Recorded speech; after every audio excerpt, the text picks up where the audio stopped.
New tonight, Chicagoans obeying the law are costing the city tens of millions of dollars. Yes, you heard that right. Good behavior, bad for the budget.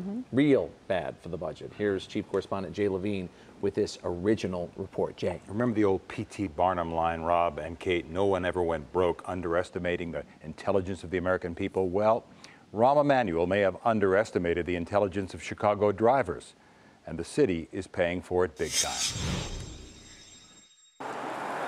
On a smooth, wide, well-traveled stretch of Irving Park Road, running between two cemeteries, no homes, no stores, no parking, the city of Chicago is trying to balance its budget.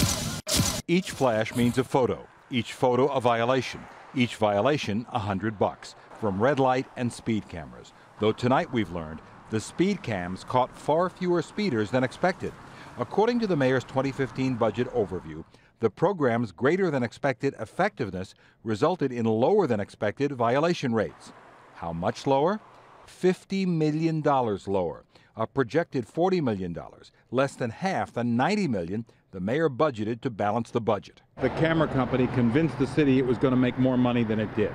It was a combination of the camera company's salesmanship and the city's greed. Expecting a nearly $100 million windfall by flooding the city with speed cameras using proximity to schools and parks as justification. The speed camera on Irving Park listed as close to Challenger Park, which actually looks more like a parking lot, and is during Cubs games. The city is meeting its goal of improving safety? I don't believe that shows that. The only way to show that is with crash data, and they don't have the crash data to show it. If they did, you know that they'd be talking about it. But that hasn't stopped the red light cameras. At Clark and Irving today, the strobe light flashes 14 times in the 10 minutes we watched. You do the math. Even though a report by Inspector General Joe Ferguson maintained the city cannot prove red light locations are based on safety considerations.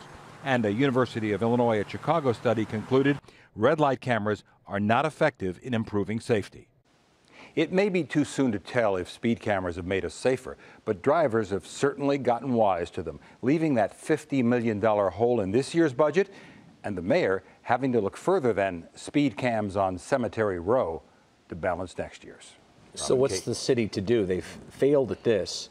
Are they going to add more speed cams at places that don't have parks or schools or that sort of thing? Are they going to raise the fines?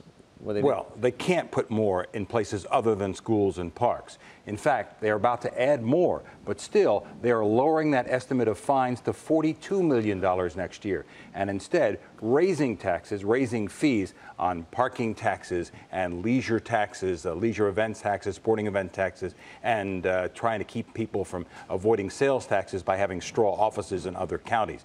But they'll never get that kind of money that they thought they were going to get from those speed cams. It's a big hole in the budget. All right. Thank you, Jay.